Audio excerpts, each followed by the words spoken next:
Baik, Assalamualaikum warahmatullahi wabarakatuh. Perkenalkan, nama saya Muhammad Basil Aftar dengan NIM D1B1 19077 dari jurusan Agroteknologi kelas A. Baik, di sini saya akan mempresentasikan tentang mata kuliah Teknologi Produksi Tanaman pada Lahan Suboptimal, yaitu Remedial Tes Sumatif 3. Di sini ada 4 pertanyaan. Yang pertama itu, apa itu teknologi pengendalian stres biotik? Yang kedua, jelaskan prinsip teknologi pengendalian stres biotik di lahan suboptimal. Yang ketiga, uraikan tindakan pengendalian dan pemantauan hama dan penyakit tanaman pada lahan suboptimal. Dan yang keempat, uraikan tindakan pengendalian gulma dalam kebun pada lahan suboptimal.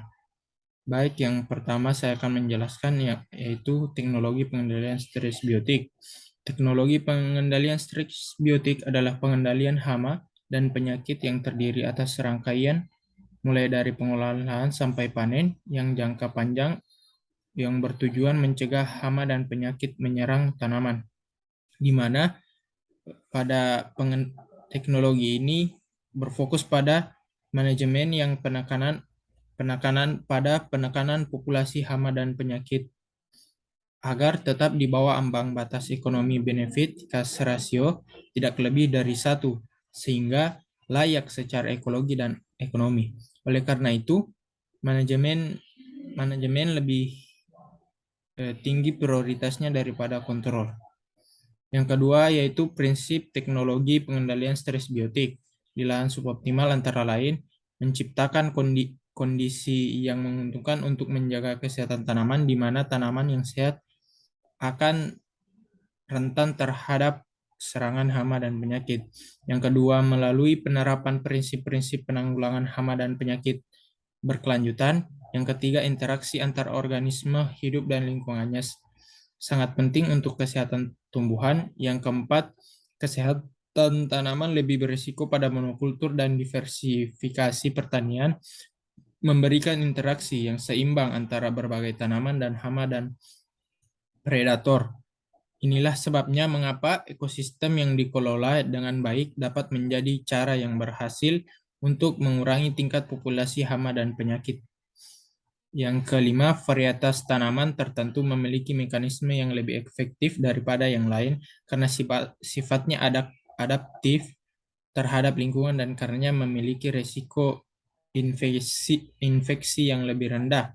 Yang keenam, kondisi tanaman. Kesehatan tanaman sangat bergantung pada kesuburan tanah, di mana ketika nutrisi dan pH-nya seimbang, tanaman menjadi lebih kuat karena tidak terlalu rentan terhadap infeksi. Karena pH sangat menentukan proses pelepasan nutrisi dari bahan organik ke dalam larutan tanah dan menentukan kerja dari mikroorganisme. Yang ketujuh itu kondisi iklim, seperti suhu yang sesuai dan persediaan air yang cukup, merupakan faktor yang sangat penting untuk tanaman yang sehat terkait dengan waktu menetasnya hama dan penyakit dan suhu tinggi meningkatkan laju evaporasi sehingga volume kecil dan air di tanah menjadi kecil.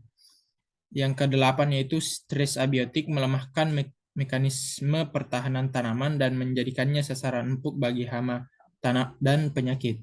Oleh karena itu, salah satu poin penting bagi petani yaitu menumbuhkan tanaman yang beragam dan sehat untuk menghindari banyak masalah hama dan penyakit pada tanaman. Baik, yang ketiga yaitu tindakan pengendalian dan pemantauan hama dan penyakit pada lahan suboptimal. Yaitu yang pertama itu tindakan pencegahan, di mana tindakan pencegahan ini dapat kita mulai dari pemilihan varietas yang beradaptasi dan tahan akan kondisi lingkungan setempat seperti suhu, pasokan hara, hama, dan tekanan penyakit. Yang kedua itu pemilihan benih dan bahan tanam yang bersih.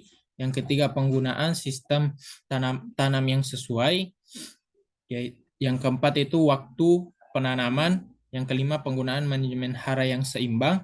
Yang keenam itu pemasukan bahan organik ke dalam tanah yang dapat mempengaruhi aktivitas mikroorganisme di dalam tanah sehingga menurunkan kepadatan populasi jamur patogen dan jamur yang terbawa di tanah. Yang ketujuh itu penerapan metode budidaya tanah yang sesuai dengan mengatur jumlah gulma dan inang pada hama dan penyakit. Yang selanjutnya itu pengelolaan air yang baik, di mana tidak membiarkan air tergenang yang dapat menyebabkan stres pada tanaman, serta yang mendorong infeksi patogen. Yang selanjutnya konservasi dan promosi musuh alami, di mana ini kita dapat menyediakan habitat yang ideal bagi musuh alami pada lahan untuk tumbuh dan berkembang biak. Yang selanjutnya penggunaan tindakan sanitasi yang tepat, di mana bagian tanaman yang terinfeksi segera dibuang untuk mencegah penyebaran penyakit. Yang kedua itu tindakan yang kedua yaitu pemantauan, di mana pemantauan hama dan penyakit secara teratur merupakan dasar pengelolaan yang efektif. Untuk dapat mengelola gulma, hama, dan penyakit, diperlukan informasi mengenai organisme pengganggu tanaman tertentu, penyakit, dan gulma yang ada di wilayah desa atau ladang tanaman, dan kerusakan yang terkait yang ditimbulkan, di mana yaitu tanda-tanda khas serangan hama pada tanaman itu seperti dapat ditemui pada serangga, tungau, nematoda, babi, monyet, tikus, dan burung, seperti burung pipit, burung jalak, dan burung gagak. Yang kedua yaitu tanda-tanda khas serangan penyakit pada tanaman, yaitu kebanyakan disebabkan oleh penyakit, seperti serangan fungi, bakteri, atau virus. Baik, yang ketiga yaitu tindakan pengendalian dengan metode kuratif, di mana yang pertama itu mempromosikan dan mengelola musuh alami seperti organisme lain seperti jamur, bakteri, virus, predator serangga, dan parasit serangga yang membunuh hama. Yang kedua yaitu dengan cara kontrol mekanis, dengan membuat perangkap hama secara massal yang merupakan tindakan pengendalian tambahan dan perangkap yang mudah dibangun dan dengan bahan yang cukup murah. Yang ketiga itu pengendalian biologis, di mana penggunaan musuh alami untuk mengolah populasi hama seperti kumbang kepik, empedu predator, larva coverfly melawan kutu daun dan psilidis dan penyakit. Yang kedua itu pelepasan musuh alami.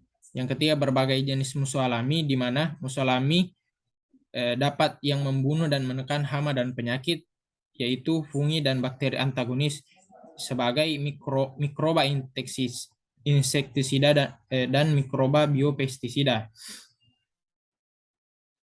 Baik, untuk nomor 4 yaitu tindakan-tindakan pengendalian gulma dalam kebun pada lahan suboptimal, yaitu yang pertama itu penggunaan ekstrak tumbuhan, di mana penggunaan ekstrak tumbuhan ini meskipun alami dan banyak digunakan dalam sistem pertanian, beberapa tumbuhan mungkin berbahaya bagi manusia dan bisa sangat beracun bagi musuh alami. Oleh karena itu, kita harus memilih dengan tepat penggunaan ekstrak tumbuhan yang kita gunakan untuk mengendalikan gulma yang ada di kebun lahan suboptimal. Yang kedua itu penggunaan belerang, di mana sulfur banyak digunakan untuk melawan penyakit tanaman seperti embun tepung, jamur berbulu halus, dan penyakit lainnya. Belerang dapat diaplikasikan sebagai debu dalam bentuk cairan. Yang ketiga itu penggunaan campuran Bordeaux, di mana digunakan sudah lebih dari 150 tahun pada buah-buahan, sayuran, dan tanaman hias. Tidak seperti penggunaan belerang, campuran Bordeaux ini bersifat fungisida dan bakterisida yang dapat digunakan secara efektif melawan penyakit seperti bercak daun yang disebabkan oleh bakteri atau jamur, embun tepung, jamur berbulu halus, dan berbagai patogen antraknosa. Yang keempat yaitu pengendalian dengan tanah liat. Tanah liat yang digunakan memiliki efek fungisida karena aluminium oksida atau aluminium sulfat sebagai zat aktif. Mereka digunakan sebagai alternatif untuk produk tembaga, tetapi seringkali kurang efisien.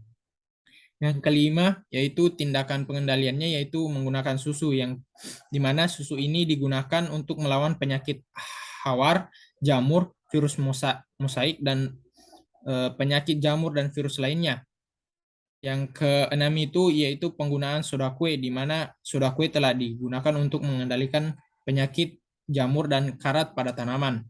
Yang terakhir yaitu penggunaan tanaman lain, di mana banyak ekstrak tumbuhan yang diketahui memiliki efek fungisida, di mana yaitu bawang bombay dan bawang putih efektif melawan banyak penyakit seperti fungi dan bakteri.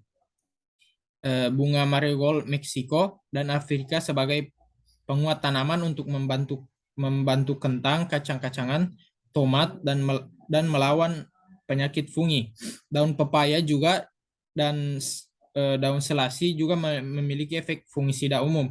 Banyak spesies tanaman lain yang diketahui memiliki efek fungisida. Pengetahuan tradisional mungkin bisa membantu untuk mengubah kisaran ekstrak tumbuhan di setiap daerah. Baiklah, itu saja yang sempat saya sampaikan. Lebih dan kurangnya mohon dimaafkan.